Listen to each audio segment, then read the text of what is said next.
La Catedral de Tarazona es un edificio que no sabe decidir qué quiere ser.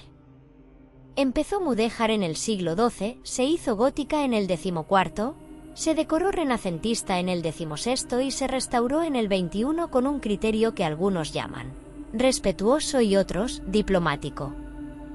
El resultado es una catedral que parece construida por un comité, hermosa de lejos, confusa de cerca, fascinante si te gustan las capas. El archivo diocesano estaba en una sala lateral de la planta baja, custodiado por un archivero que me pidió 3 formas de identificación, una carta de la editorial y una promesa verbal de que no iba a publicar nada difamatorio sobre la Iglesia. Le di las 3 cosas. Me dejó entrar. Buscaba los documentos originales de la maldición de 1511. No los de la excomunión de 1255, esos estaban en el archivo del monasterio de Veruela, fragmentarios y reescritos. La maldición era más reciente, mejor documentada y más perturbadora. Los encontré en una carpeta etiquetada Trasmoz, expediente eclesiástico, siglo XVI. Dentro, 6 folios en latín con la caligrafía uniforme de un copista eclesiástico. Y un 7º folio, más breve, en castellano antiguo, que era la comunicación del abad al pueblo. Lo que decía era esto: por autoridad del Santo Padre Julio, segundo de su nombre, y en virtud de los poderes conferidos al abad de este Real Monasterio de Santa María de Veruela, se pronuncia la maldición solemne contra la villa de Trasmoz y sus moradores, por los delitos de brujería, herejía y contumacia, y por haber sido cegados por las artes del maligno. El crucifijo del altar mayor fue cubierto con un velo negro. El Salmo 108 fue recitado en su integridad, verso a verso, y entre cada verso la campana del monasterio fue tañida una vez, para que los moradores de Trasmoz oyeran la condena desde sus casas. Leí el Salmo 108 en mi teléfono. Es el salmo imprecatorio más duro de la Biblia. Que sus hijos queden huérfanos y su mujer viuda. Que sus hijos vaguen mendigando. Que su posteridad sea exterminada. Cada verso es una maldición específica, concreta, sin metáforas. La Iglesia no se andaba con rodeos en el siglo XVI. Y entre cada verso, la campana. Un golpe seco de bronce que bajaba desde Veruela hasta Trasmoz por el valle del Luecha. Los vecinos, en sus casas de piedra, oyendo el tañido y sabiendo que cada golpe era un verso más de la maldición que caía sobre ellos y sobre sus hijos y sobre los hijos de sus hijos. Hasta hoy. Porque ningún papa ha levantado lo que Julio II autorizó. Pero había algo que no encajaba. El expediente incluía documentos anteriores, las peticiones del abad al papa, la correspondencia entre Veruela y Roma. Y en esa correspondencia, el motivo de la maldición cambiaba. En las primeras cartas, el abad pedía permiso para maldecir a Trasmoz por brujería. En las siguientes, el motivo era contumacia y desobediencia. El señor de Trasmoz se negaba a reconocer la autoridad del monasterio sobre las aguas del Luecha. En la carta final, la que contenía la autorización papal, el motivo era ambiguo, por causas que al abad le constan y que no es prudente detallar por escrito. Causas que no es prudente detallar por escrito. Un papa autoriza una maldición y el motivo se clasifica como reservado. Pensé en lo que sabía. La historia oficial decía que la maldición fue por brujería y desobediencia. Los historiadores decían que era un conflicto por recursos naturales, agua, leña, tierras. Las brujas eran una excusa conveniente. Pero había una tercera capa. La que Becker había intuido. La que las anotaciones marginales señalaban sin nombrar. Pedí al archivero los documentos del señorío de Trasmoz. Los archivos familiares de los Ximénez de Urrea, que habían sido depositados en la Diputación Provincial de Zaragoza, pero de los que existían copias en el archivo diocesano, porque el monasterio de Veruela había hecho copias de todo lo que tenía que ver con su peor enemigo. Tardé 2 horas en encontrarlo. Una carta de Pedro Manuel Ximénez de Urrea, señor de Trasmoz, poeta, dramaturgo, una de las figuras literarias más importantes del Aragón renacentista, dirigida a un destinatario cuyo nombre estaba tachado. La tinta de la tachadura era diferente a la del texto, más reciente. Alguien había borrado el nombre del destinatario después de que la carta fuera escrita. La carta era breve, personal, sin la retórica florida de los documentos oficiales. Decía: la primera sentencia nos libró de sus campanas. La segunda nos librará de todo lo demás. Que tañan lo que quieran. Cada golpe es un clavo más en la puerta que necesitamos cerrada. La primera sentencia, la excomunión de 1255. La segunda, la maldición de 1511. Pedro Manuel no estaba lamentando la maldición. La estaba celebrando. Cada golpe es un clavo más en la puerta que necesitamos cerrada. ¿Qué puerta? ¿Cerrada contra qué? Y entonces pensé en tía Casca. La nota marginal de Becker en la carta B no era bruja. Era la que hablaba con ellos, ahora encajaba con una precisión que me heló las manos sobre la mesa del archivo. Ellos no era una referencia vaga a los espíritus del folclore aragonés. Ellos eran los muertos de Trasmoz. Los muertos específicos que se habían ido acumulando desde 1255, desde la excomunión, desde que dejaron de tener acceso a los ritos que les permitían transitar. Tía Casca no era una bruja, ni una curandera, ni una vieja loca del pueblo.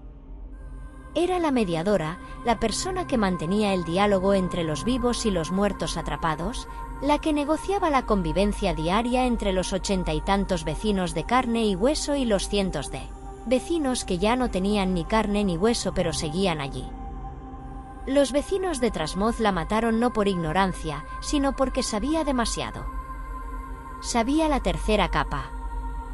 Y su muerte casi rompió el sistema, porque sin mediador, los muertos perdían su única interlocutora y los vivos perdían la única persona que sabía cómo hablarles. El castillo de Trasmoz está oficialmente cerrado en octubre, pero la puerta lateral del patio de armas no tiene cerradura. Un detalle que descubrí cuando la empujé sin pensarlo y se abrió. Entré. No me sentí culpable. Los escritores que investigan leyendas desarrollamos una ética flexible respecto a la propiedad privada. El patio interior era un rectángulo de piedra con hierbas creciendo entre los adoquines y la torre del homenaje, dominándolo todo, cuadrada, maciza, con ventanas estrechas como ojos entornados. En las salas de la planta baja, el Museo de Brujería conservaba vitrinas con hierbas medicinales, reproducciones de instrumentos de tortura, paneles explicativos con tipografía de los 90. Turismo de misterio para excursiones de fin de semana. Pero en el sótano, al que se bajaba por una escalera de piedra que el museo no señalizaba, había algo más. Una sala abovedada de techo bajo, con paredes ennegrecidas por el hollín. En el centro, los restos de lo que claramente había sido una forja, una base de piedra refractaria, canales de ventilación tallados en la roca y en las paredes, ganchos de hierro de los que habrían colgado herramientas. La historia oficial decía que aquí se falsificaban monedas.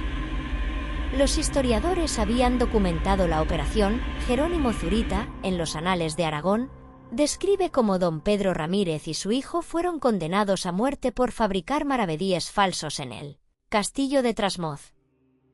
Los sonidos metálicos que los vecinos oían por las noches y atribuían a brujas eran, en realidad, el golpeteo de los acuñadores.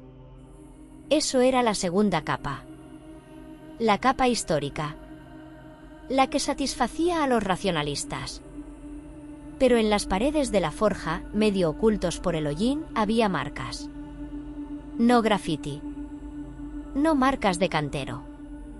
Símbolos. Tallados profundamente en la piedra, con una regularidad que descartaba la casualidad. Espirales concéntricas. Líneas que se cruzaban en ángulos precisos. Formas que me recordaron a algo que había visto en un libro sobre arte celtibérico en el Museo de Soria. Saqué fotos. Limpié el hollín de una sección con la manga de la chaqueta quedó negra, el símbolo quedó claro. Una espiral doble, idéntica a las que aparecen en las estelas funerarias celtibéricas del Alto Duero. Símbolos prerromanos en una forja medieval. Me acerqué más.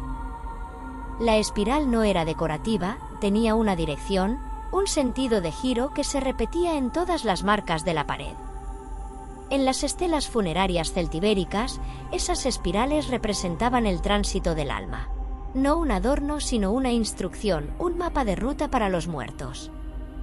El hierro era del Moncayo, mineral extraído de la montaña sagrada, y los símbolos que lo marcaban eran anteriores al cristianismo por más de 1000 años. Lo que forjaban aquí no era moneda corriente, sino algo más antiguo. Piezas de un mecanismo de contención precristiano que los señores de Trasmoz habían mantenido en secreto durante siglos. Marcadores rituales que funcionaban como clavos en una puerta que nadie debía abrir. No falsificaban monedas. O no solo. Los metalurgistas del castillo forjaban otra cosa con el hierro del Moncayo. Algo que requería símbolos que venían de antes de Roma. Algo que conectaba el metal de la montaña con un conocimiento más viejo que el castellano, que el latín, que la escritura. La tercera capa. La que ni los libros de historia ni los paneles del museo explicaban. Pedro Manuel lo sabía. Cada golpe es un clavo más en la puerta. No era una metáfora. Los golpes del hierro sobre el yunque, los mismos golpes que los vecinos oían y atribuían a brujas, eran literalmente clavos. Piezas de una cerradura forjada con hierro sagrado y sellada con una maldición eclesiástica. Brujería, falsificación, forja ritual. Mentira, verdad parcial, verdad. Salí del castillo con las manos negras de hollín y la cabeza llena de preguntas que ya no eran las de una escritora. Desmontando leyendas. Eran las preguntas de alguien que estaba empezando a montar algo mucho más grande de lo que había venido a desmontar. Fermín me llamó esa tarde. Hablaba rápido, excitado, con la voz de quien acaba de recibir la noticia que lleva 20 años esperando. Roma ha dicho que sí. La ceremonia de reconciliación será el 1 de noviembre. En Veruela. Con el obispo de Tarazona oficiando. Habrá prensa. Fermín, necesito hablar contigo de algo. ¿Puede esperar? Tengo que preparar la liturgia. El rito de reconciliación no se ha celebrado en España en más de 300 años. Hay que recuperar el texto, adaptarlo, coordinar con el cabildo. Fermín. ¿Qué pasa cuando levantas la excomunión? Los sacramentos vuelven. Los vecinos pueden bautizar, casarse, comulgar y morir con los ritos completos. Trasmoz vuelve a estar bajo la gracia de Dios. ¿Y los que ya murieron? ¿Los que murieron sin los ritos? Silencio. Largo. El silencio de un sacerdote al que le hacen la pregunta que no quiere contestar. La reconciliación tiene efecto retroactivo, Vega. Al menos eso defienden los canonistas que he consultado. Al levantar la excomunión, las almas de los que murieron bajo ella quedarían automáticamente amparadas. Podrían transitar. Irse. Descansar. Colgué. Apoyé la espalda contra la pared de piedra de la cocina y miré el techo con las vigas de roble, escuchando el silencio que ya sabía que no era silencio. Efecto retroactivo. Repetí las palabras en voz alta, despacio, dejando que su peso se asentara. Si la reconciliación se aplicaba hacia atrás, no estábamos hablando solo de Clara, la hermana de Fermín que llevaba años esperando junto a su tumba. Estábamos hablando de todos. Cada alma acumulada durante 770 años de excomunión, cada muerto sin extremaunción, cada difunto sin tránsito, cada vecino que se había quedado llenando el hueco entre Veruela y el Moncayo, tendría de pronto una salida. Una puerta abierta después de siglos con el cerrojo echado. Y si Pedro Manuel había diseñado la maldición como una cerradura, Fermín estaba a punto de meter la llave y girarla en sentido contrario. El 1 de noviembre. Faltaban 9 días. En 9 días, Fermín iba a abrir todas las puertas de Trasmoz a la vez. Y las 200 y pico personas que llevaban siglos al otro lado de esas puertas iban a tener, por primera vez, la opción de irse. Pensé en la hija de la gripe del 18, la de la habitación tibia. Pensé en el marido de Pilar, que llevaba 12 años de pie junto a la mesa de su cocina. Pensé en el abuelo de Íñigo, sentado en un claro del Alledo desde hacía 8 años. Pensé en Pedro Manuel Ximénez de Urrea, que diseñó la maldición como una cerradura y llevaba 500 años vigilando que nadie la abriera. Y pensé, si los muertos se van, ¿qué pasa con la puerta? ¿Qué pasa con lo que hay al otro lado?